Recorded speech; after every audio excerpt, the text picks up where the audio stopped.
Olutalo luno bwe bagamba nti tulemereddwa ffenna n'abantu ba bulijjo tuba tukoze eki lutulemye, naye nkimanyi bulungi nti tubadde mu lockdown.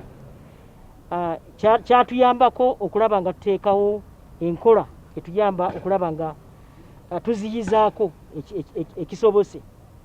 Twalidde mu muggalo singa abantu ba bulijjo tebafaayo okwerabirira n'okulaba nga bagezaako okwetantala owali abantu abangi, okubeera nga banaaba mu ngalo, tusobole okulaba nga obulwadde buno tebusaasana ku buli muntu. Kati njagala okusaba Bannayuganda nga nkozesa omukisa guno gumpeereddwa nti muleke bwe tuba tukuwadde masiki gyambale.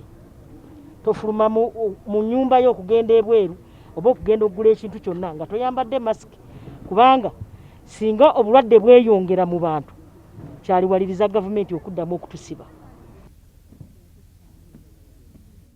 Yentandikwa naye nga tusuubira nti kampani zigenda tuweereza nga miliyoni 2 buli lunaku okulaba nga tukavalinga disitulikisi zonna. Okusooka mu disitulikisi ezirina obuzibu obungi ze tusanze ng'abantu beesiize, abantu ba bulijjo, ye disitulikiti ya Mulu, mumanyi ekibadde Eregu, disitulikiti y'e Rakai, disitulikiti y'e Kyotera, mumanyi ekibadde ekyotera, ne disitulikiti y'e Busia ne Malaba. Of course that is Tororo.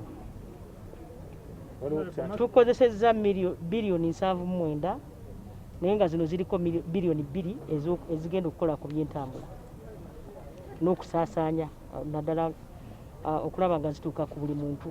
Today, to confirm and to put in practice what we always say, people must put masks, and these are the masks. Because people wonder if we say put mask, which mask?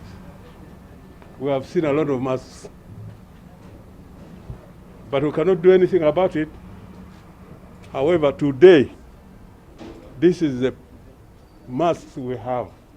So the masks are 3 layers as recommended by the World Health Organization. Some of them have propylene for easy breathability.